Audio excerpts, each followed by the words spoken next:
Fala galera, tudo bem com vocês? Eu sou o Willton Nascimento e você está agora no canal Evangelho do Reino, onde iremos aprender um pouco mais sobre a Palavra de Deus. Antes de tudo, não se esqueça de dar o seu like, se inscreve no nosso canal e compartilha também esse conteúdo. Ative também o sininho de notificações para não perder nenhum vídeo, beleza?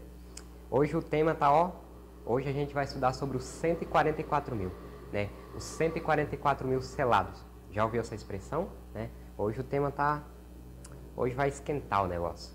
Só que antes disso, a gente vai fazer uma oração para pedir a direção de Deus. Vamos juntos orar? Senhor nosso Deus e Pai, obrigado, Senhor, porque aqui estamos para mais uma vez estudarmos a Tua Palavra. Abra nossa mente a compreensão, nosso coração a aceitação, que o Espírito Santo seja o nosso professor. É o que te pedimos por Jesus. Amém. O capítulo 7 de Apocalipse ele é conhecido pelos teólogos como o capítulo parentético. Por quê? Porque ele é um parêntese entre o capítulo 6 e o capítulo 8. Né? No capítulo 6 nós temos ali a abertura dos 6 selos. Né? Então, por que ele é um parêntese entre o capítulo 6 e o capítulo 8? Porque no capítulo 6 são abertos 6 selos. Né? E antes que o sétimo selo seja aberto, né? Quando ali o sétimo selo é aberto, vai dizer que houve silêncio no céu por meia hora, e quando a gente transpõe isso para a profecia, significa uma semana. Né? São uma semana literal, que nós cremos que é o tempo que Jesus deixará o céu, virá até a terra e vai buscar os salvos e retornar ao céu. Então, houve silêncio no céu por uma semana, né, quando é aberto o sétimo selo. Só que no capítulo 6 é feita uma pergunta, e o capítulo 7 é a resposta para essa pergunta do capítulo 6. Eu gostaria de te convidar em Apocalipse capítulo 6, eu acho que não vai estar aí no slide, mas acompanhe na sua Bíblia, Apocalipse capítulo 6, o verso 17. Diz assim, porque chegou o grande dia da ira deles, e quem é que pode suster-se? Aqui, o que é o grande dia da ira? É a volta de Jesus Cristo. Aqui, no capítulo 6, a partir do 12 até o 14 aqui, é descrito alguns eventos que irão se suceder pouco antes da volta de Cristo. E os ímpios, aqueles que não se entregaram a Jesus, eles irão temer muito pela sua vida. Eles irão pedir aos rochedos que caiam sobre eles. Na verdade, não irão temer pela sua vida. Na verdade, eles irão desejar a morte. Mas, como diz o próprio Apocalipse, a morte fugirá deles. Né? E aí, fica uma pergunta. Quem é então que vai poder ficar de pé diante da volta de Jesus? E o capítulo 7, ele responde essa pergunta. Os 144 mil. Então, eu gostaria de introduzir o tema te fazendo a seguinte declaração. Se você estiver vivo e salvo ao decorrer da volta de Jesus, você vai fazer parte dos 144 mil. Rapaz, que notícia, né? Que coisa boa. Vamos para Apocalipse capítulo 7, do 3 até o 4. Capítulo 7, do 3 até o 4. Ou melhor, vamos ler o verso 1 até o 3. Até o 3 e depois o 4 também. Depois disto, vi 4 anjos em pé nos 4 cantos da terra, conservando seguro os 4 ventos da terra, para que nenhum vento soprasse sobre a terra, nem sobre o mar, nem sobre as árvores alguma, nem sobre árvore alguma. Vi outro anjo que subia do nascente do sol, tendo o selo do Deus vivo, e clamou em grande voz aos 4 anjos, aqueles aos quais foi dado fazer dano à terra e ao mar, dizendo: não danifiqueis nem a terra e nem o mar, nem as árvores, até selarmos na fronte os servos do nosso Deus. Então ouvi o número dos que foram selados, que era 144 mil de todas as tribos dos filhos de Israel. Então aqui, a partir do verso 1, né, diz assim, olha, conservando firme os 4 ventos, né, nos 4 cantos da terra. Nós sabemos que a terra não é quadrada, né? Então por que a gente fala aqui os 4 cantos da terra? Porque está fazendo uma alusão aos pontos cardeais, né? Norte, sul, leste, oeste. E aí ventos, né, quando a gente vai para Jeremias, né, Jeremias ele nos explica o que significa ventos em profecia. Ele faz uma alusão aos ventos quando Nabucodonosor, né, quando o Império da Babilônia estava chegando em Jerusalém, né, e ali ele faz uma referência a ventos como simbolizando guerras, né. Então aqui os anjos estão segurando os ventos, segurando as nações para que não guerreiem umas com as outras, né, para que não saia uma guerra aí terrível. Então, esse é o papel desses 4 anjos, segurando e retendo os 4 ventos da terra. Né? Vi outro anjo que subia do nascente do sol, tendo o selo do Deus vivo, e clamou em grande voz aos 4 anjos, aqueles aos quais fora dado fazer dano à terra e ao mar, né? Só que aí é dado uma ordem. Eles não podem soltar esses ventos até que os selados, que os filhos de Deus, os sinceros de Deus, eles tenham sido selados. E qual será que é o selo de Deus? Qual será que é o selo de Deus, né? Eu gostaria de te convidar aí a Ezequiel 9. Ezequiel, capítulo 9. Ezequiel, capítulo 9. Deixa eu ver o verso aqui. Daniel, capítulo 9. O verso 4 diz assim, ó. Ele disse: passa pelo meio da cidade, pelo meio de Jerusalém, e marca com um sinal a testa dos homens que suspiram e gemem por causa de todas as abominações que cometem no meio dela, né? E aí diz assim, ó, aos outros disse, ouvindo eu, passai pela cidade após ele, e sem que os vossos olhos poupem, e sem que vos compadeçais, matai. Então aqui é dado uma ordem para que, antes que alguém chegasse ali para matar o povo, alguém fosse lá e selasse aqueles que realmente eram sinceros, aqueles que realmente buscavam o Senhor. Então, aqueles sinceros, eles eram selados. Aqueles que foram salvos, eles eram selados. Então, o selo aqui, ele é um símbolo de proteção. É um símbolo da proteção do Deus vivo. Já os outros que não tinham selos, eles eram mortos, né? E aí, qual que é o selo de Deus? Você já deve ter se perguntado isso, né? Já deve ter ouvido falar sobre marca de besta, outras coisas do tipo, mas você se pergunta, olha, nunca me falaram, nunca ouvi falar sobre o selo de Deus. Qual é e o que é esse selo de Deus? Vamos para Ezequiel capítulo 20. Ezequiel capítulo 20, aqui mesmo, vamos passar algumas páginas para frente. Vamos ler o verso 20 e depois o verso 12. O verso 20 diz assim, ó: santificai os meus sábados, pois servirão de sinal entre mim e vós, para que saibais que eu sou o Senhor, vosso Deus. Santificai os meus sábados. Então o sábado é o selo de Deus. Vamos ler o verso 12? O verso 12 diz assim, ó: também lhes dei os meus sábados para servirem de sinal entre mim e eles, para que soubessem que eu sou o Senhor que vos santifica. E aí? O selo de Deus, a Bíblia nos está dizendo que é o sábado. Só que você já deve ter ouvido falar, né, que o sábado ele foi abolido. Ou melhor, que a lei de Deus ela foi abolida.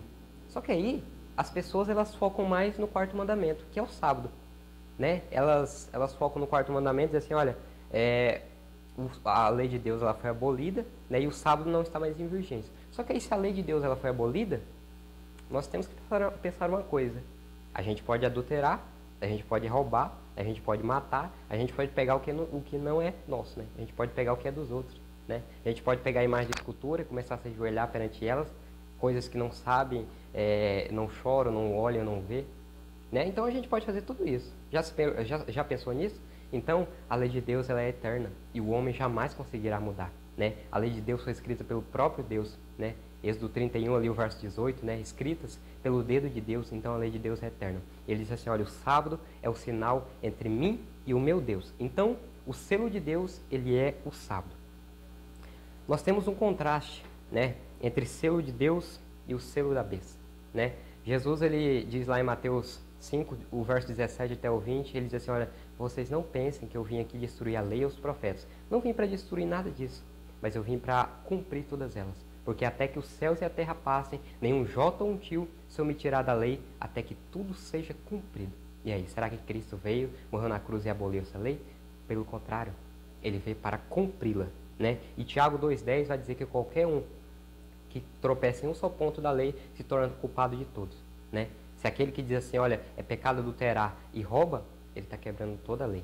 Então, nós temos que ser fiel, buscar em Jesus e saber qual é a vontade dele para a nossa vida. E a Bíblia nos revela qual é a vontade, que andemos de acordo com a lei de Deus, né? O sábio Salomão diz assim, olha, de todas as coisas que eu vos escrevi, a suma é, teme a Deus e guarda os seus mandamentos. E aí? A Bíblia assim o diz, não sou eu, não é mais ninguém que está falando, é a Bíblia, o próprio Deus, o livro de Deus, falando através de nós, né? Então nós temos agora um contraste entre o selo de Deus e o selo da besta. E seriam selados aqui 144 mil. Né? Então, os 144 mil, eles são pessoas seladas com o selo de Deus e eles também vão passar pela grande tribulação. Como assim grande tribulação, Wilton? Vamos para Apocalipse. Apocalipse, capítulo 7, do 13 ao 14. Diz o seguinte: um dos anciãos tomou a palavra dizendo: estes que vestem de vestiduras brancas, quem são e de onde vieram? Respondi-lhe, meu senhor, tu o sabes. Então ele me disse: são estes os que vêm da grande tribulação e lavaram as suas vestiduras e os almejaram no sangue do Cordeiro.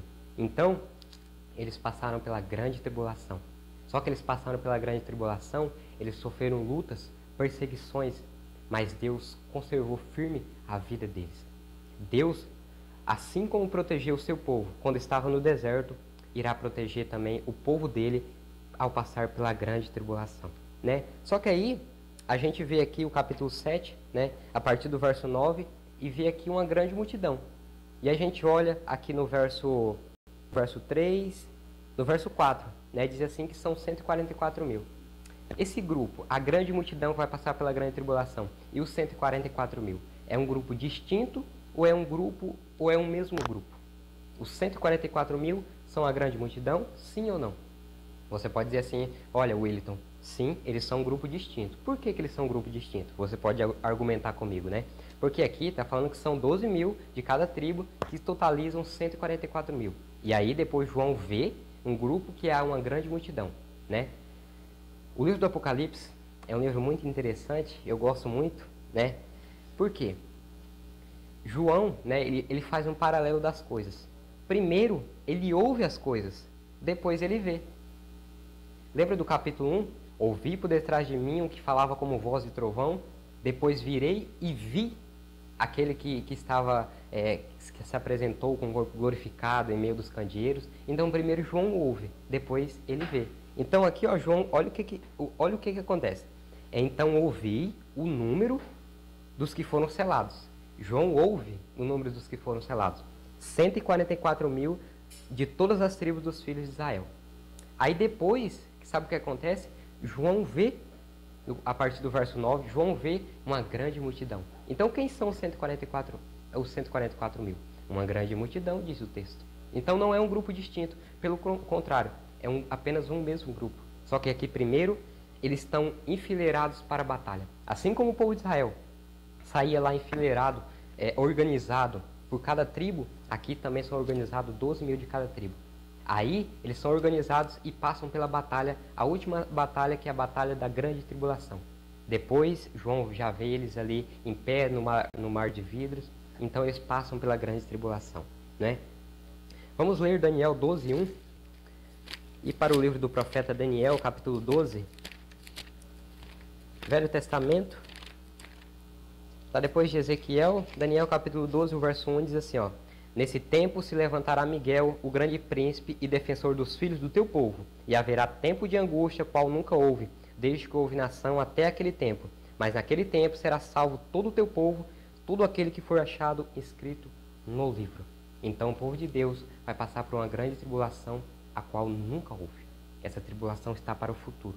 Há uma grande angústia esperando o povo de Deus. Só que Deus, assim como livrou, né, o povo de Israel quando estava no Egito de todos os perigos, ele também vai nos livrar, né? Ezequiel capítulo 30, ele compara essa angústia que o povo de Deus vai passar à angústia de Jacó. E aí vocês perguntam: Williton, eu nunca ouvi falar dessa angústia de Jacó. O que é isso? Você se lembra, né, quando Jacó soube da notícia de que seu irmão vinha marchando contra ele com 400 homens de guerra? Você se lembra disso?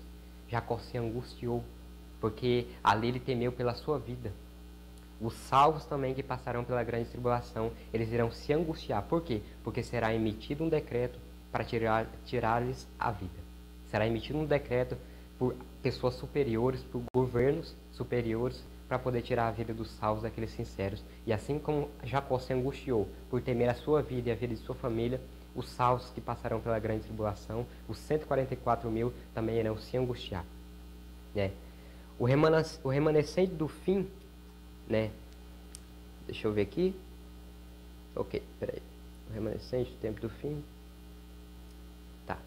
Então, primeiro a gente vai se angustiar por temermos a nossa vida. O que virá, as pessoas que virão para tirar a nossa vida.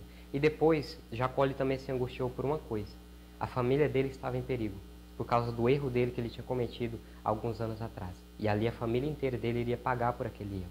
E então ele fica angustiado. E assim também nós iremos ficar angustiados, porque nós não saberemos se a nossa família estará bem. Muitos serão espalhados, dispersados por vários lugares. Por quê? Porque nesse momento estará uma angústia. Nós passaremos por uma angústia da qual nunca houve. O terceiro ponto, nós não teremos todo o conforto, assim como Jacó não teve todo o conforto quando estava meio que fugindo do seu irmão, nós também não vamos ter todo o conforto. Mas o pão, a água serão certos.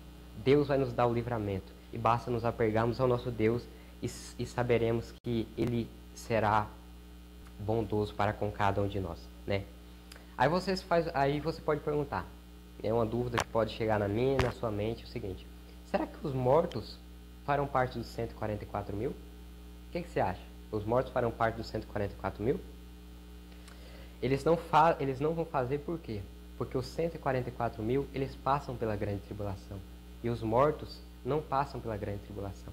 A grande tribulação, ela acontece antes da primeira ressurreição, que será a ressurreição dos justos que morreram em Cristo. Então, os mortos, eles não fazem parte desse grupo, somente os vivos. Então, se eu tivesse que resumir todo o estudo para você hoje, os 144 mil serão os vivos que estiverem salvos no decorrer da volta de Jesus, né? Então, a gente se pergunta, tá, esses 144 mil, agora vem a grande questão, né? Esse grupo, ele é simbólico ou ele é literal? São 12 mil mesmo de cada tribo? O que você acha? Você que está me assistindo, eu gostaria de fazer uma pergunta agora. Você é israelita? Você é israelita, sim ou não? Eu não sou israelita. Que está falando aqui que só farão parte desses, dos 104 mil, quem foi israelita. Agora deixa eu te falar uma coisa. No ano 722 a.C., o Império Assírio, ele destruiu 10 das 12 tribos de Israel. Onde está o povo de Israel agora? Depois, eles foram levados para cativeiro a tribo de Judá e Benjamim. E muitos deles ali ficaram e depois houve uma dispersão por toda parte no mundo inteiro. Onde está o povo de Israel agora? Se você me disser que somente israelitas farão parte, infelizmente eu e você não vamos fazer parte. É assim que o céu funciona? Eu prefiro acreditar que esse número é simbólico. Segundo ponto. Vamos ler Apocalipse capítulo 14. Apocalipse capítulo 14. Uma visão que João tem. O verso 1. Diz assim, ó. Olhei e eis o Cordeiro em pé sobre o monte Sião e com ele 144 mil, tendo na fronte escrito o seu nome e o nome de seu pai. Então, João aqui está vendo o Cordeiro em pé no monte Sião com 144 mil, certo? O que que o João está vendo aqui?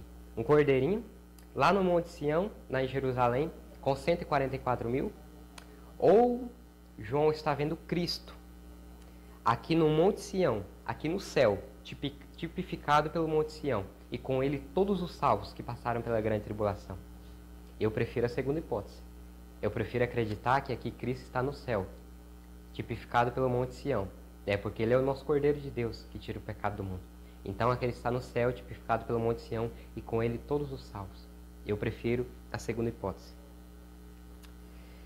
Como nós explicaremos então, o terceiro ponto, como que nós poderemos explicar a parábola lá de Jesus quando ele fala sobre os trabalhadores da hora undécima? Porque no momento em que começar a grande tribulação, no momento em que começar a perseguição, muitos cristãos irão morrer. E milhares da hora undécima irão se converter à verdade. A verdade operar-se-á com rapidez surpreendente, e muitas pessoas virão para o lado de Cristo. Então, o anjo, já imaginou o anjo lá na porta do céu? 143.998, 143.999, 144 mil, fechou. Quem chegou, chegou. Quem não chegou, aí vai caindo fora. É assim que o céu funciona? Não. Então, os 144 mil é simbólico ou literal? É um número simbólico. O que significa 12 mil? É um número de totalidade, simbolizando as 12 tribos de Israel, simbolizando a igreja que foi ali organizada pelos 12 apóstolos, organizada por Cristo, e depois os apóstolos ali assumiram a liderança. né? Pregando no poder do Espírito Santo, né? Então, são essas as características dos 144 mil. Todos os que estiverem vivos e salvos no decorrer da volta de Jesus farão parte desse grupo. E eu quero muito estar lá. E eu quero muito também que você que está nos assistindo esteja lá também, né? Eu gostaria de ler Apocalipse capítulo 7, última característica dos 144 mil. O versículo 14 diz assim, ó: Respondi-lhe, meu Senhor, tu o sabes. Então ele me disse: São estes os que vêm da grande tribulação, lavaram as suas vestiduras e alvejaram no sangue do Cordeiro. Aqui os 144 mil, eles lavaram as suas vestiduras no sangue do Cordeiro. Sabe o que isso significa? Entrega diária, confissão diária. Deus está disposto a nos ouvir todos os dias. Às vezes nós negligenciamos muitas das coisas que Deus quer. Hoje eu ouvi uma expressão que tocou muito meu coração. Olha, não deixe Cristo na geladeira. Não deixe Cristo no vácuo. Todos os dias Ele apela ao seu coração. Ele quer que você esteja vivo e salvo quando Ele voltar. E mesmo se você não estiver, se você morra daqui até lá, Ele irá ressuscitá-lo. Lembre-se do que Ele falou? Eu sou a ressurreição e a vida. Ainda que vocês morram, que creem em mim, vocês irão viver. Que bênção, né? Infelizmente, o diabo está organizando todas as suas hortes, todos os dias, para poder tirar a mim e a você do céu. Há um grande conflito ao nosso redor. De um lado, todo o céu cooperando para o seu favor. De outro, Satanás e seus anjos trabalhando contra você. Mas Deus, Ele quer que você se coloque firmemente ao lado da verdade. Por isso, meu irmão, se apegue-se a Jesus, que você possa permitir que Ele guie a sua vida. E um dia lá no céu, quem sabe nós não iremos conversar a respeito desse estudo maravilhoso que tivemos. Por isso que Deus o abençoe, que Deus te livre e te guarde de todo mal, que você permaneça firme até o final. Um abraço e nós nos vemos no próximo estudo.